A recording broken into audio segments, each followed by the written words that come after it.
today to look at what is Jivaraksha. I'll try my level best to introduce you to the program called Jivaraksha and why it is important to save lives. Jivaraksha, as you can see on the screen, is a trust started by University of Utah on the left side, which is from USA. You've got Rajiv Gandhi University of Health Sciences, as Sangamesh suggested earlier, and also Swami Vivekananda Youth Movement. Three organizations came together in 2013 to address the significant gap in India as far as emergency care is concerned. So let's just reflect on this one incident. 28-year-old male who's normally fit and well and not on any regular medications collapsed in a school bus and stopped breathing. He was an English teacher and other teachers didn't know what to do. So this kind of incidents are often reported in the media. And even, as you know, celebrities with very good access to healthcare and living in metro cities with some of the best hospitals in the world, unfortunately, in India, when they have an episode like this, they don't make it. They should, but they don't. I would like to ask questions in this session. I don't know whether it is interactive. Can somebody tell me if I can ask questions, or is it just delivering one-sided? No, sir, it can be an interactive session. Thank you so much, Sangamesh. So can anyone tell me, out of a 10,000 pre-hospital cardiac arrests, how many survive in India with no neurological problems? So they go home with relatively normal quality of life. Any guess out of 10,000 people who collapse like this?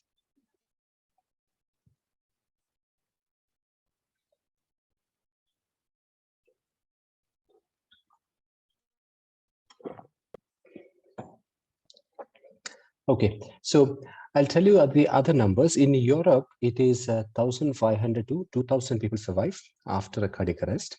In America, it is 2,000 to 4,000 people survive. There's a reason why I'm asking you out of 10,000 and not 100. Because in India, sadly, only one or less in 10,000 people having a cardiac arrest in the pre-hospital environment survive and go home with normal quality of life. And why is this so? If you look at the city of Seattle, which is a special case when it comes to cardiac arrest, 6,800 out of 10,000 live and have normal quality of life. It is actually not because they have better hospitals, nor access to better ambulances and healthcare centers. It's purely because out in the community in Seattle, every 2 blocks, they have attached a machine called the automated external defibrillator. Now, most of you would have gone through railway stations, any big railway station. Sangamesh is from Kalaburagi. You go to the station there, near the station master's office, there is this little box called automated external defibrillator kept under lock and key. All the airports in India by law are supposed to have it. All the big shopping malls are supposed to have it. But unfortunately, most of our people, including the staff working in these organizations, don't have the training to use these devices. So early shocking of the chest and effective compression, so pushing down the chest wall to 1/3 the height at a rate of about 100 to 120 per minute are the only things the people from Seattle are doing.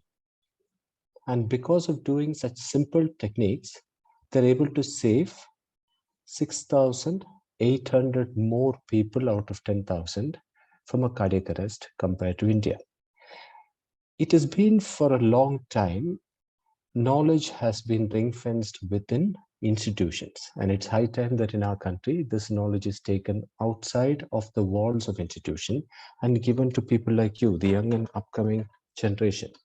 So I would like to refer to Swamiji when he said, see all work as a spiritual exercise, as an offering.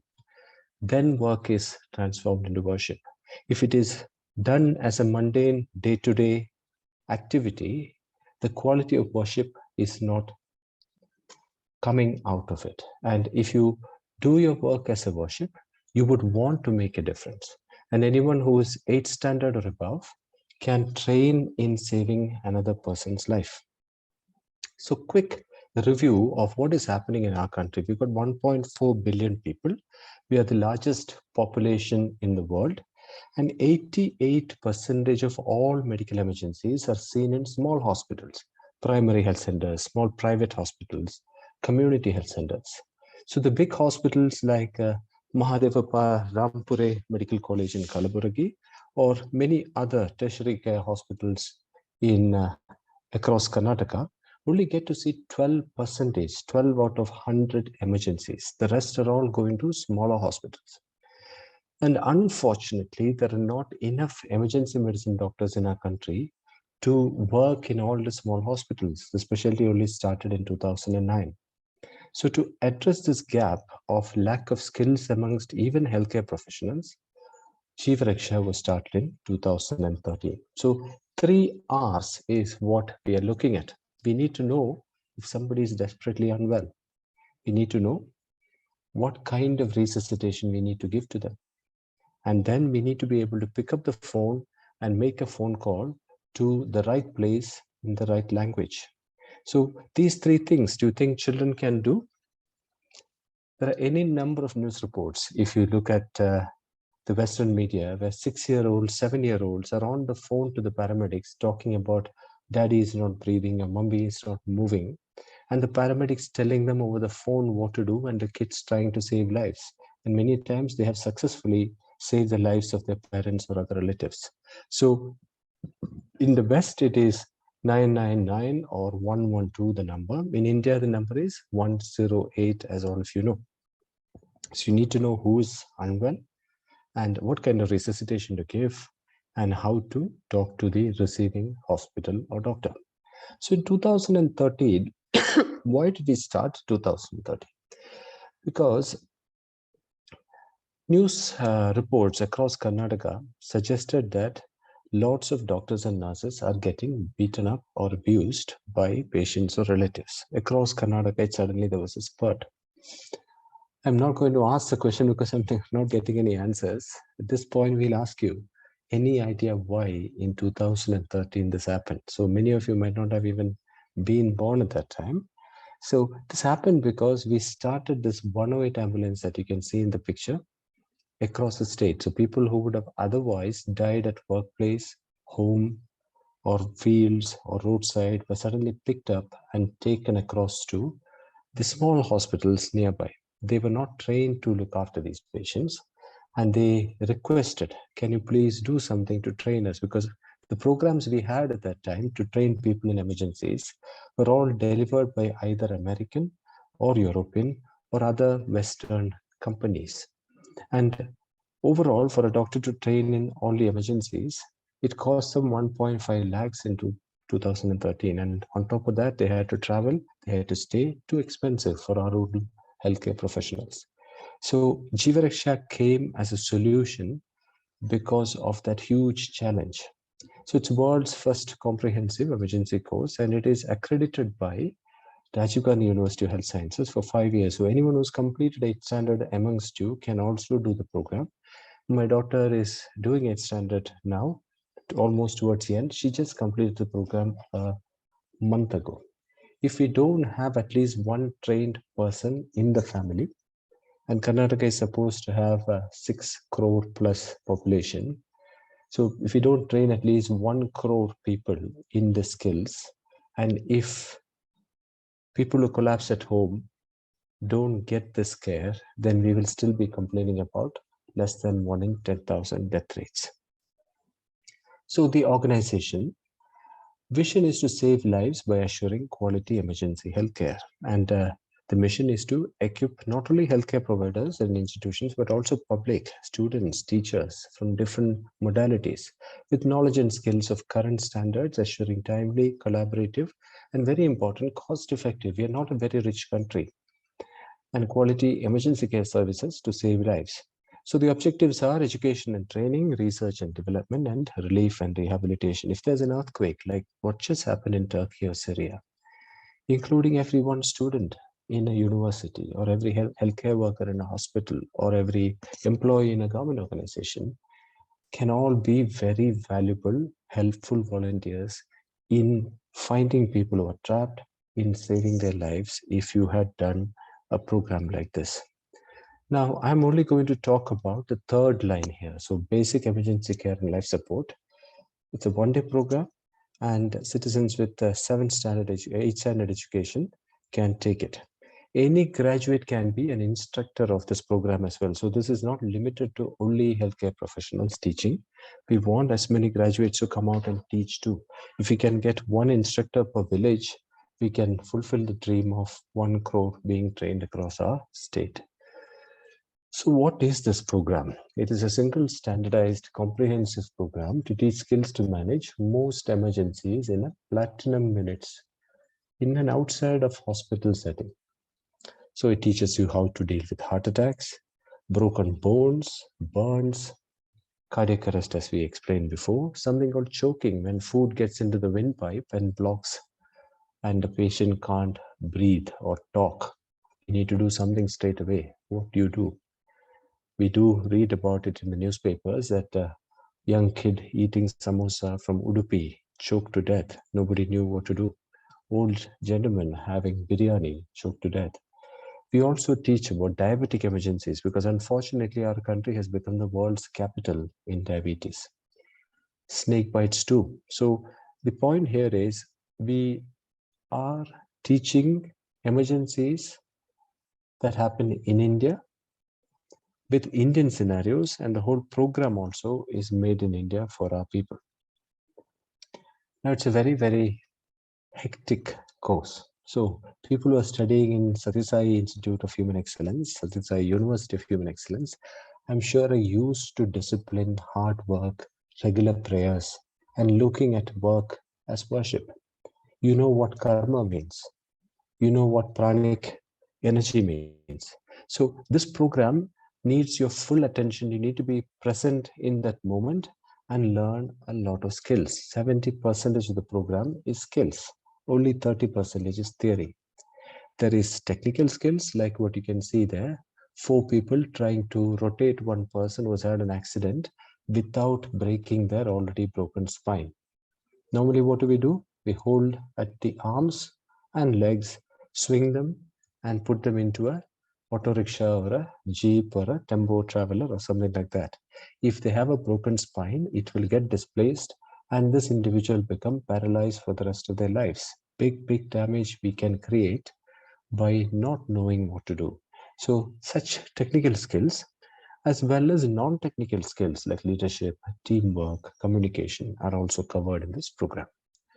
So assessments, I won't go into details, but you have a practical assessment as well as theory assessments.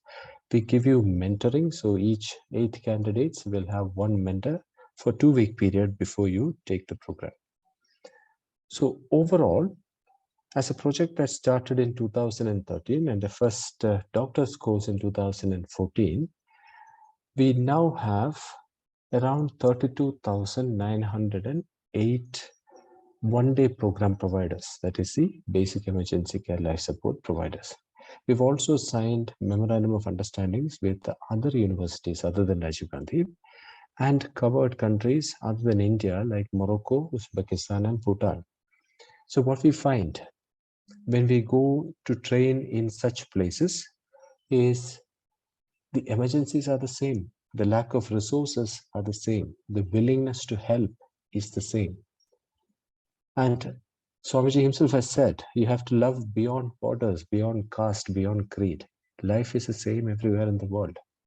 But unfortunately, in certain countries, we don't give it as much of value and we don't try to save lives as others do. So the best way to love God is to love all and serve all. So what have we done recently in September? A bunch of our instructors went across to Bhutan on the invitation of the Bhutanese government and trained about 50 nurses and paramedics as well as about 57 doctors in many of these programs so they can take it up to their population. Again, a hilly terrain with very difficult access, lots of earthquakes, landslides, avalanches, and large numbers of death. So these skills that you learn need not be limited to your own neighborhood. Vasudhaiva Kudumbakam. We need to save as many lives as possible. Why do we need to save lives? There is nothing better as a karma than serving someone who is in dire need. Only yesterday I was in Mudanahalli where patients were lining up. They were not only being given good quality healthcare by the Sathya Sai Hospital, but also a full meal and everything without even charging one paise from the poor village population. And as members of an organization which has served population across our country and others through people's donation of not just money but also time, dedication, Swamiji still lives amongst us. So when you do the right thing, when you think of beyond yourself and your family, is when you fulfill Swamiji's wishes.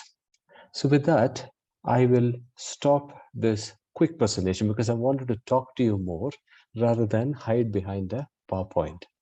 So shall we talk? Or are you all going to be silent? Yes, sir. Yes. So I'll rather take questions from you. You are the future of our country. And you're going to be, believe it or not, supporting a lot of nations across the world because their populations are dwindling. They don't have youngsters to look after their systems, healthcare or engineering or anything else. I don't know whether you're aware. Recently, nurses have been trained in Meghalaya and other parts of Northeast to be recruited specifically to go and look after the population in Japan. So world is looking at India and to heal them. So Heal by India is a new program started by our Prime Minister, which is targeting skilled young population from India to go across and look after all of the world's population. So with that, I will stop talking and take questions from you.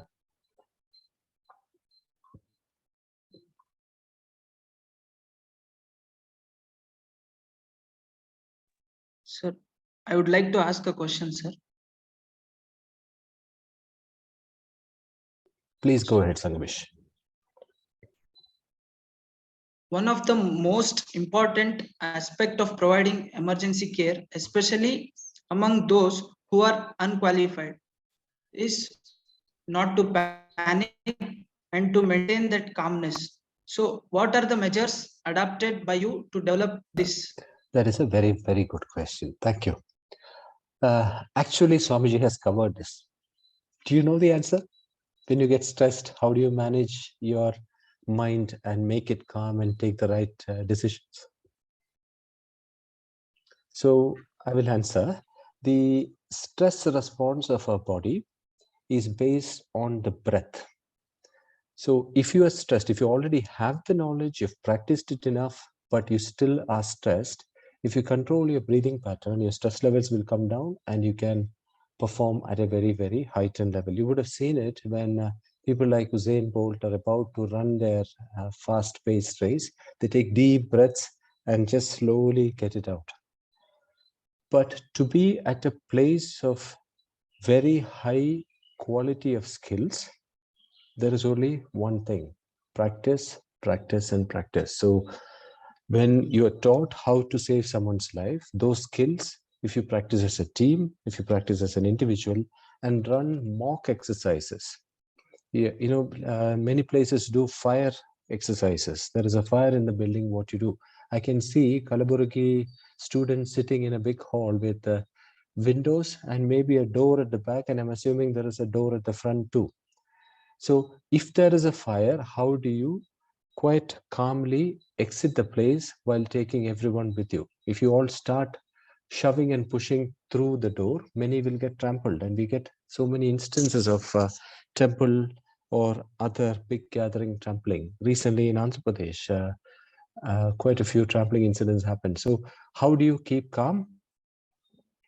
You practice and have the skills. Someone need to take leadership, others need to listen.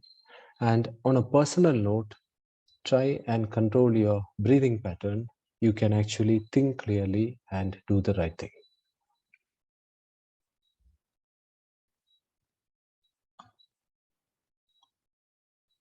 I would like to ask one more question, sir. Sure, Sangamesh. There is always a danger where people being overconfident in their ability of providing emergency care and end up causing more damage. In such situation, what need to be the measure? It's a very, very good question again. Very good question. So I don't know whether you're aware, every year, repeatedly, in Bangalore Airport Expressway, people stop to help someone who's had an accident and get run over by other vehicles which are coming very fast along the same road. So how do you not cause more damage? First thing is what we call scene safety. So you have to be safe yourself. You have to make the surroundings safe. Only then you can approach a patient or a victim of an accident. I don't know whether you've seen, there was a WhatsApp video going around of a young kid playing with his friend, going and touching an electric post and shaking and just, you know, getting stuck to that electric post. Now, someone like that who is electrocuted, if somebody else go and try to touch them or pull them out, they themselves will also get a massive electric shock. So to have the presence of mind to do the right thing by taking a stick to hit them off that electric pole, making sure that the ground is not wet or you're standing with no slipper and getting shocked yourself. So these kind of things, sorry, need to be thought through and done. And these kind of things are taught in a program like this. Another, don't do things that you're not taught. So grandmothers will tell you, movies will show you that a car battery can be opened up and the electric wire is attached directly to someone's chest to shock them. Or in Elanir, you put a needle in and put that into somebody's body instead of the intravenous fluid that we give in hospital. All these kind of things will definitely create more damage. So whatever you are taught, practice those interventions and be aware that once you've done a training program like this, you're covered by the Good Samaritans Act, which came in the fag end of first decade of 2000, brought out by Supreme Court of India, which protects anyone who is trying to save somebody who is in a dire emergency. But of course, don't do things which you're not taught. Leave that kind of additional intervention to people who are trained.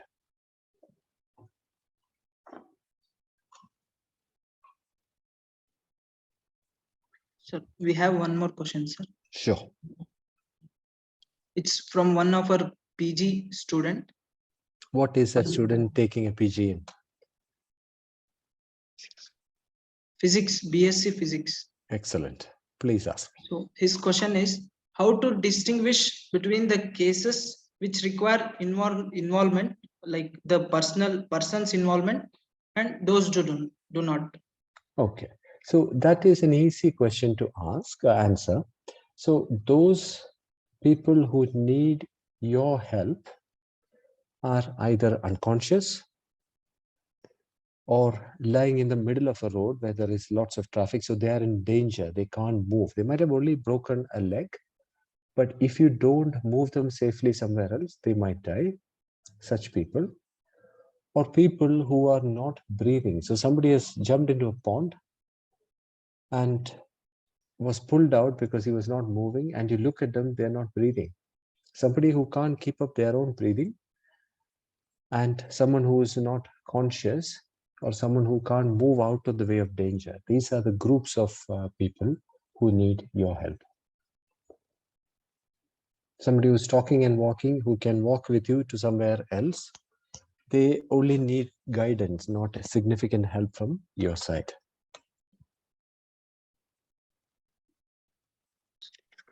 So the next question is, Yes. other than the emergency care, what is the emotional or mental support that can be provided to patients by the caretaker or by us? That's a very, very good question, Sangamesh. So I often tell this to my medical students and postgraduates in emergency medicine. Nobody gets up in the morning, puts on a nice pair of shirts and trousers, and decide that they're going to have a heart attack or an accident. Somebody who comes to an emergency department are the most vulnerable of all human beings you can ever come across, and especially children. So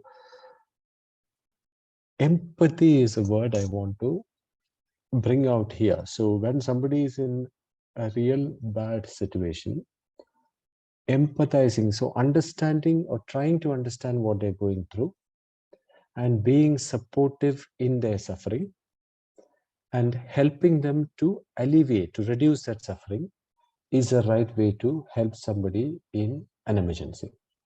And the emotional toll of emergencies, whether it is heart attack or snake bite. So when somebody has a snake bite, we say, do it right. R stands for reassurance. I stands for immobilization. G and H stand for get to hospital. And T stands for tell the doctor what kind of snake bit you. So this reassuring a patient, I can't tell you enough. If somebody is having a heart attack, reassuring them, saying, don't worry, I'll take you to hospital. Because the body's reaction to a stressful incident is that the heart will start beating fast, the heart will start pumping more. So if you are bitten by a poisonous snake, the poison will be spread all around the body much quicker.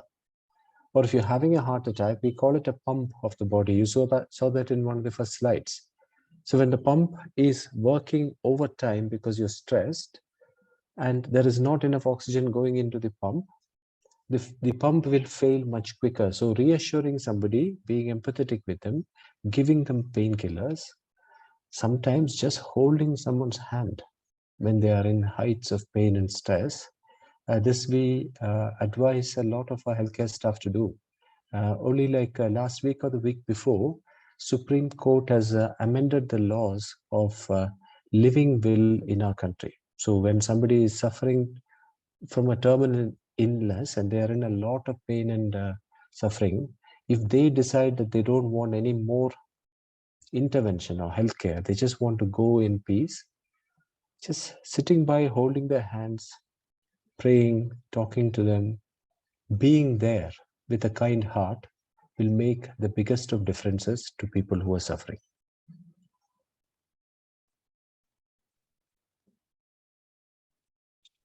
Our next question is, it's from one of our CS student who is pursuing his BSc CS.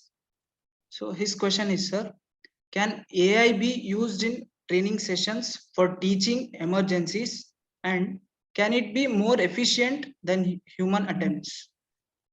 Good question again. You're pushing me towards artificial intelligence. And I hope that the next question is going to be from ChatGPT. Right. So AI is based on pattern recognition. Yes or no? So you feed a lot of info into the system. So say you've all seen X-rays, so black and gray films of people's internal organs like lungs or heart.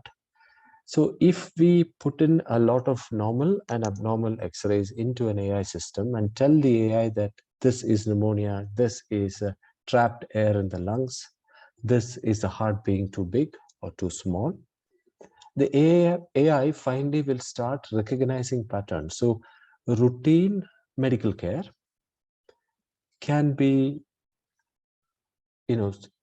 improved with AI. So you can take the human element out and diagnosis or treatment can be helped with AI because it is pure pattern recognition. Unfortunately or fortunately, in emergency medicine, it is a jigsaw puzzle with a lot of unexpected systems coming through. So I can tell you a story. This really happened in our country at the beginning of Modi government's rule in 2014. Right across the border, there was a very senior politician called Gopinath Munde. He was a minister in the Modi government, and he was traveling in Delhi, going towards the airport in a very low speed, actually, in the government convoy. And another car came from the side road and what we call T-bone. So his car is going like that, and this car came and brushed minister's car. So there was an accident, not a major accident. Car wasn't damaged much. He was taken to a good hospital in Delhi, being the minister. Unfortunately, he didn't make it. What killed him was not the accident. It was actually the stress and pain from a few broken bones which gave him a heart attack. Now, AI will pick out the broken bones. AI won't see the heart attack in a complex trauma patient. So AI is not there yet. So routine pattern recognition in what we call as elective medicine. So you go to Mudanehalli, diabetic clinic is running on, and you have 100 patients all queuing up. You put the numbers, blood sugar numbers and other numbers of the patient's blood results in. AI can pick out which patients need a doctor to see them. And this can be sent with normal advice and medication, but not when somebody is in an emergency yet.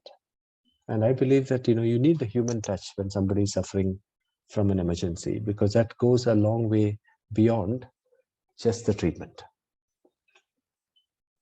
Our next question is, as you mentioned about Modi government, so our next question is related to that. So as our honorable Prime Minister puts it, Mujhe kya, mera kya. The attitude has unfortunately entered the mindset of majority of population, which prevents people from stepping up and extending help. How to work on this? How to overcome this attitude? Good question again. So organizations like Sathya Sai University for Human Excellence are instilling the right values. So all of you sitting and listening to this conversation are very lucky, not because it's I who is speaking, but because you are part of a larger team who instill the right values in students, children from a very early age. Not everyone is so lucky.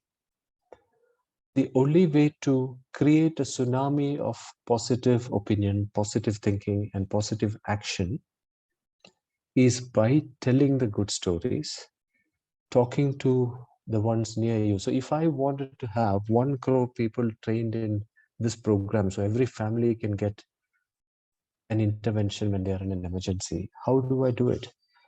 3,500 of you sitting and listening, if all 3,500 do this program, tell your other friends, and those guys tell their other friends. So we really need to create a tsunami of positive impact, positive intervention, and also share stories. At this point, if I have time, I would like to tell the story of 3 kids. Can I? Or do you have a lot more questions? No. Please tell, sir. Okay, so when many moons ago, when I was a fresh behind the ear young doctor working in one of the districts in Tamil Nadu, at 2 o'clock in the morning, a child was brought to me by the father and mother. The father was about my age, 24 years of age, and they are holding the child close to their chest, and they had jumped into a bus at midnight and came to this hospital, which provided free care. Child was placed in front of me. I touched the child's forehead. It was warm. So I thought, okay, the child is still alive. I'm talking to the father, who tells me that the child had diarrhea and vomiting. So this is fluid being lost from the top end and the bottom end of the body. Unfortunately, he wasn't given the right treatment. The doctor had asked for some money for the treatment. The father was a manual laborer. If he didn't work, he didn't have any income.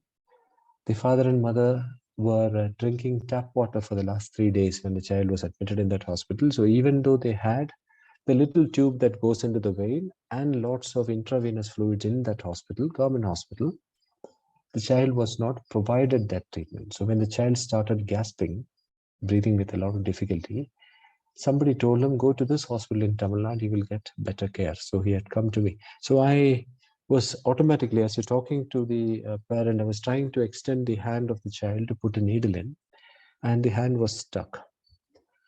Unfortunately, the child had passed on the way from that hospital to this hospital. But because the father was holding him so tight to his chest, the little boy's demise, death, was not noticed by the parents.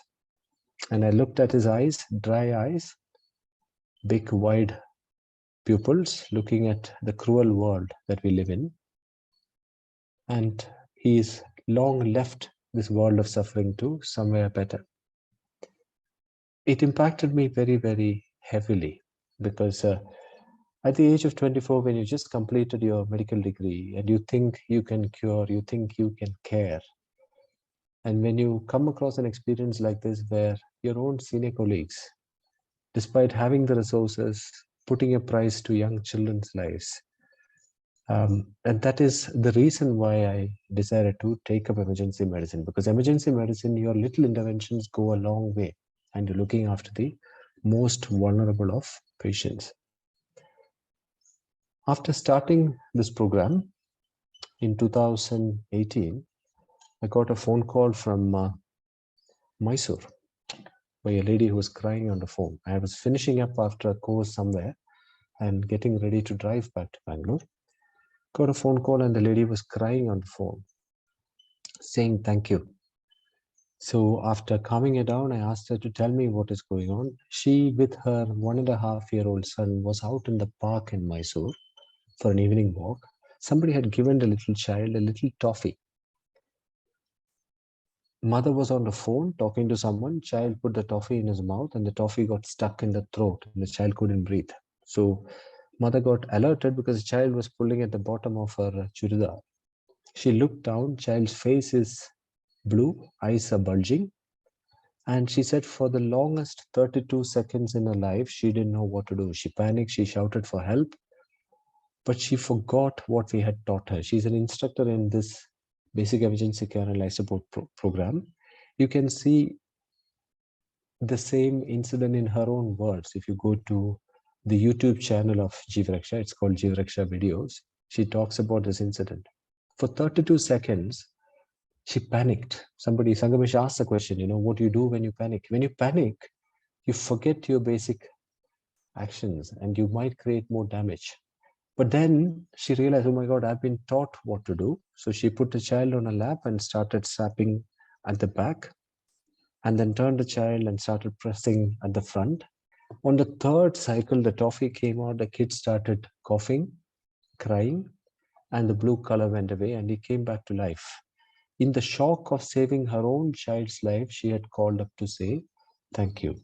So, there's more children like this. It's actually in Hassan Institute of Medical Sciences very recently. It's like 6 months or less than that time ago. One child, 3-year-old boy, was playing with a Chinese toy, a pineapple rubber toy, which is, semicircular, perfect shape, like a coconut shell. And he put it into his mouth as if he's eating the pineapple. It went and got stuck in his throat. He couldn't breathe. A team of doctors trained in Jeevraksha program got together and tried to save him. But unfortunately, he had a cardiac arrest because he has not been breathing for such a long time. They didn't give up. And what they told us after saving the child's life, this is very important what they told us. They said, sir, we felt like we were in one of the Jeevaraksha scenario training incidents where we knew exactly what to do. Each team member knew what to do, and we never stopped. We never gave up because in our mind, it was a drill that we had practiced before. So each team member was going through the drill. After trying for about 12 minutes, after the child's heart and breathing had stopped, they managed to restart the heart. The child started breathing again, and the child was sent home without any cerebral damage. So the last 2 children we talked about, unfortunately, I can count in my fingers. The first child we talked about, there are sadly millions of such children in our country and in other similar nations who are not getting the right kind of healthcare. So our duty is to ensure that amongst our families, our neighborhoods, these skills are spread far and wide so that nobody should die unnecessarily. Death is an inevitability in all our lives. We all have to go. But losing lives when you're full of energy, full of health, like our dear Puneet Rajkumar, in another nation, he would have definitely lived. He is a person who is known for his fitness. You might have come across the name Christian Eriksen. Recently, there was an American baseball player who collapsed in the middle of the pitch and had to be resuscitated. On the ground in a playing field in Europe or America, if they can save somebody's life, just mere compression and a little electric shock, it is a great shame that in our country, despite having the machine to provide electric shock and despite having so many helpful individuals, there's a crowd always in India. Most people don't know what to do. And in a metro, a celebrity as rich and healthy as that gentleman was, not getting the right health care and losing his life too early. So that is an unnecessary death. Our dream is to prevent unnecessary deaths amongst people who are young and healthy. And also, like we discussed before, when it is time to go, be caring, be present, be praying, so that you can make that journey easier for them with your empathy. Our next question is, sir, what are the steps that can be taken to increase awareness of emergency care in rural India? Thank you. So this one of the steps is what we're doing right now. Talking to as many of you, talking about emergency care, cardiopulmonary resuscitation, videos that the State Institute of Health and Family Welfare, such organizations put out about what to do, how to do when an emergency happens. Jeevaraksha Trust is trying to start training 40 volunteers in each village in Karnataka. So the current Commissioner of Rural Development, Madam Priyanka, has requested us to put a proposal through. So we are trying to enhance and empower rural India because that is where the healthcare provision is the lowest. And our parent organization, Swami Vivekananda Youth Movement, has been working in every district in Karnataka, training people, making them socially empowered, whether it is water, whether it is sanitation, whether it is sustainable ways of agriculture, whether it is tribal education. So the organization has a pedigree, a history of working in rural India. We are taking inspiration and strengths from Swami Vivekananda's work and words and trying to focus our energy back into where it is needed the most. And these kind of activities can empower. Another thing is what you all might have in your hands. I don't know how much you're allowed to use it in your classrooms, but the mobile phone. It has made transfer, sharing of knowledge, and as well as many other things, very democratic in our country. You don't like the food that you served in a train, you can take a video and tweet the minister himself, and you get a response. So using social media platforms is another way to spread the good message across to our countrymen. We need help from people like you, because if I put something out, it never becomes what is called viral. You know how to make something viral. Now I'm sitting here with a viral infection, hence coughing and sputtering in between, but I don't know how to do the social media viral phenomenon like you do. So we need help from people like you to take the good message and make the right kind of messages viral. Thank you. We have one more question, sir. Sure, Saramesh. What are the steps need to be taken when we are alone for emergency case? So, thankfully, you are very rarely alone in our country. There are so many people. So if you want to be alone, if you want to meditate, for example, if you want to pray and want to be alone, you will really struggle because there's too many people, too much noise. So being alone itself is a challenge in our country. But if it so happens that you are alone, first thing to do after making sure that the scene is safe and you are trying to do something to the patient, put the phone on a speakerphone, call 108, and as you are compressing or as you are de-choking somebody, tell them what is happening, exactly where you are. Don't tell them I'm in Kalaburagi.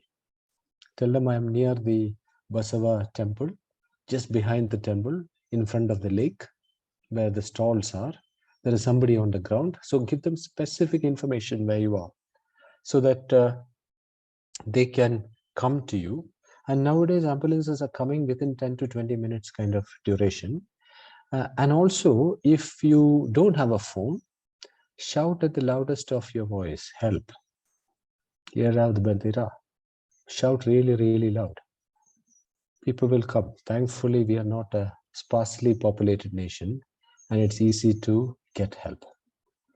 And don't lift very heavy patients on your own because it is an emergency. Because if you pull or break your back, you're no use to the patient. And if you fall down while trying to do something and knock your head, you are also then in the victim category. So looking after your own personal safety is as important or even more important than saving someone else's life, because you become a liability. Others coming to help has two problems to deal with.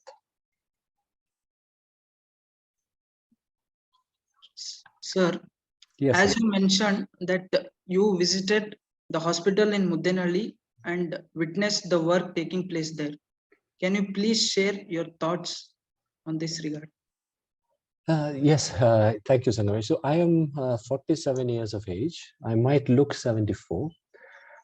I've been associated with Sathya Sai organizations from the age of about 12. Initially, it was Satsanga on a Thursday evenings. Then once I completed my medical education, it was running camps, taking medication from donors, going into rural areas and running camps for rural population, and referring patients across to Puttaparthi Hospital or Whitefield Hospital for their bigger operations or interventions. We had heard about Mudanahalli as a hospital, and we had gone there more than a year ago now to go and train the doctors and nurses in Mudanahalli in this particular program. So basic emergency care and hospital emergency care, we had trained the staff there. People talk a lot about praying, doing rituals, sort of rolling on the floor around a temple, and all sorts of activities to get nirvana or mukti. I can tell you one thing, Manava Seva is Madhava Seva. Swamiji has also said this a lot repeatedly. If you can care for the most vulnerable amongst us without looking at their color, their creed, their caste, religion, and be available to the most vulnerable of our brothers and sisters, you are getting so much good karma and moving in a fast forward pace towards doing the good thing. So Mudanahalli, what happens? There are a bunch of villages, really poor villages around that area, who unfortunately don't have a good healthcare facility. So Sathya Sai Hospital was delivering the outpatient kind of care to them, as well as some inpatient work. But the good news is you're starting a medical college there shortly, which means a lot more specialties, a lot more interventions can be provided to the patients from a relatively poor and ignored region in Karnataka. So if you go to Sathya Sai Hospital in Whitefield, you see a lot of children requiring major heart operation coming from different parts of not just Karnataka, parts of the world, waiting to be treated all free of charge. Mudanahalli currently is doing a lot of smaller interventions, but soon, very soon, I am told that it will be an institution of excellence with large number of specialists doing the most important work of wiping the tear and making others happy and healthy once again, and those who are the most vulnerable. Very, very inspiring place to visit and to volunteer in. So you feel more peace when you go to places like that than if you go to a temple, in my opinion. Thank you.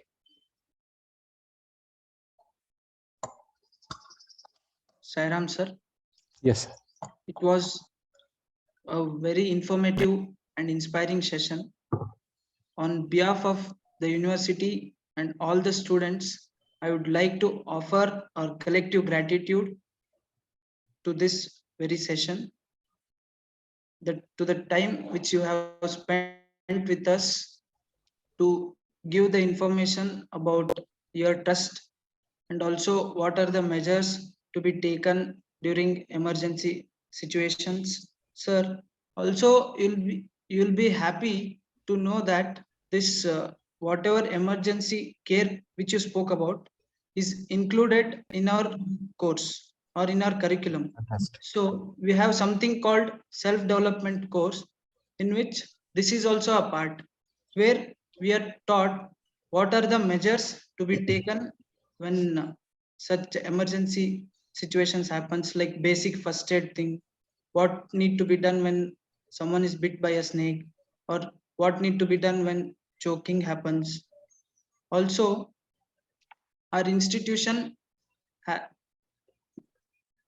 our institution has established many free hospitals across India and even in abroad. Sadhguru, upon seeing the way greed and selfishness have percolated among the healthcare institutions of the country, which have turned healthcare into a commodity, which can only be accessed by the rich. So our our institution has established various hospitals across the country, where no uh, no cost, no fees is collected from the patient, who can just treated without any cost.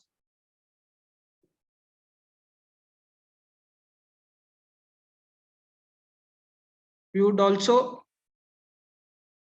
like to invite you to come and visit our campus. We have different campuses situated in various parts of Karnataka, in different districts. We already have 23 campuses across Karnataka. We would like to invite you, sir, to please come and visit our campus.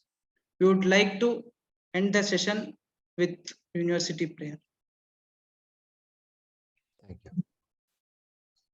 Om Sahana Bhavatu Sahanau Bhunaktu Sahaviryam Karavavahai Tejasvinavadhitamastu Ma Vidvishavahai. Om Shanti Shanti Shanti. Thank you all. Thank you, sir. Thank you.